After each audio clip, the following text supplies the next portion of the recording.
ये देख लो महारानी को, आज लड़के वाले इसे देखने के लिए आ रहे हैं और ये आराम से घोड़े बेचकर सो रही है। मेहमान आने वाले हैं, घर में इतना सारा काम पड़ा है, समझ नहीं आ रहा है कि मैं क्या क्या करूं, और ये आराम से सो रही है। क्या माँ, तुम भी ना सुबह सुबह शुरू हो जाती हो? अभी 8 ही तो बजे हैं और सोने दो मुझे। देख दिव्या, अगर तुम नहीं उठी ना तो देख ले ये चप्पल, इसी चप्पल से मैं तेरी गाल लाल कर दूंगी। क्या माँ, तुम भी ना सुबह की गहरी नींद का मजा ही खराब कर देती हो। लो उठ गई, बोलो क्या काम करना है? घर की साफ सफाई करनी है और मेहमानों के लिए नाश्ता तैयार करना है। दिव्या एक बहुत ही खूबसूरत लड़की थी और साथ ही साथ अपने माँ पापा की लाडली भी थी। दिव्या के पिता महेश एक बिजनेसमैन थे। उनके पास पैसों की कोई कमी नहीं थी, इसलिए वो दिव्या की शादी एक बड़े और अच्छे खानदान में करना चाहते थे। शाम में दिव्या को लड़के वाले देखने के लिए आने वाले थे, इसलिए दिव्या और उसकी माँ सपना मिलकर मेहमान नवाजी की सारी तैयारियां करती हैं। दिव्या, अब सारा काम हो चुका है, जाकर तू जल्दी से तैयार हो जा, लड़के वाले तुझे देखने आ ही रहे होंगे।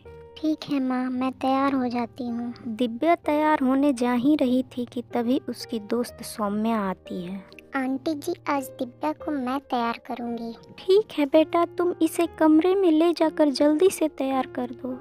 ये ले दिव्या, जल्दी से कपड़े पहन कर आ, आज मैं तुझे सजाऊंगी। सौम्या मेरी बहन, मुझे सजने संवरने की कोई ज़रूरत नहीं है, क्योंकि जो लड़का मुझे देखने आ रहा है वो ऐसे ही मुझ पर फिदा हो जाएगा, क्योंकि मैं हूँ ही इतनी खूबसूरत। अपने चेहरे पर इतना गुमान, चल कोई बात नहीं, बस किसी की नज़र ना लगे तेरे इस चांद से चेहरे को। अब जा जल्दी से ये कपड़े पहन कर आ।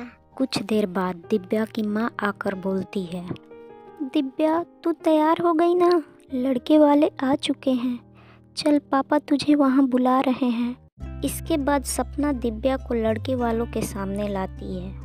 दीपक दिव्या को पहली नज़र में देखते ही पसंद कर लेता है और अपनी माँ से बोलता है, ये तो बिल्कुल चांद का टुकड़ा है, मैंने जितना सोचा था ये उससे भी ज़्यादा खूबसूरत है। माँ, मुझे लड़की पसंद है।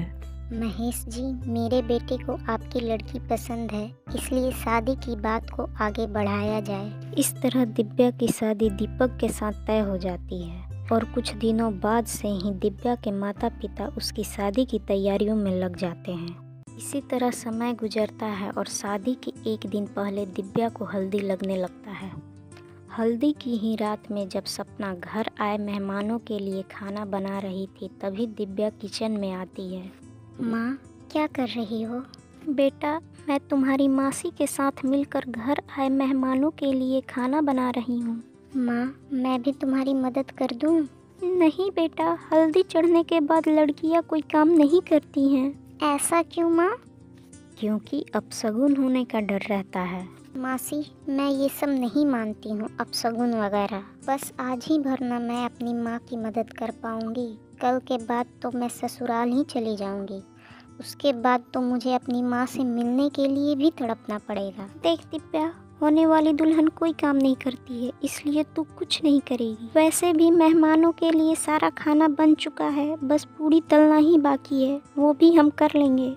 इसी बीच महेश किचन में आकर सपना से बोलता है, सपना, मुझे तुमसे कुछ काम है, बस 2 मिनट के लिए मेरे साथ चलो। दिव्या, तू कुछ करना मत, मैं बस 2 मिनट में आई। दिव्या, मैं भी बस तुरंत आई, तू कुछ मत करना।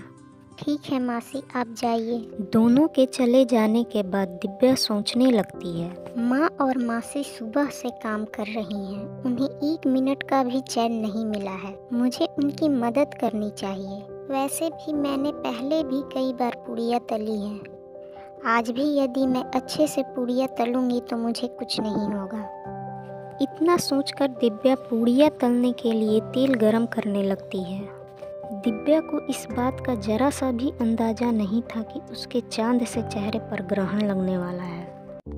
तेल गरम करने के बाद जैसे ही वो पहली पूड़ी कढ़ाई में डालती है, तेल का छींटा उड़कर उसके गाल पर पड़ जाता है और दिव्या का गाल जल जाता है। इसके बाद दिव्या अपना गाल पकड़कर रोने लगती है। इसका पार्ट 2 देखने के लिए हमारे चैनल को सब्सक्राइब करें।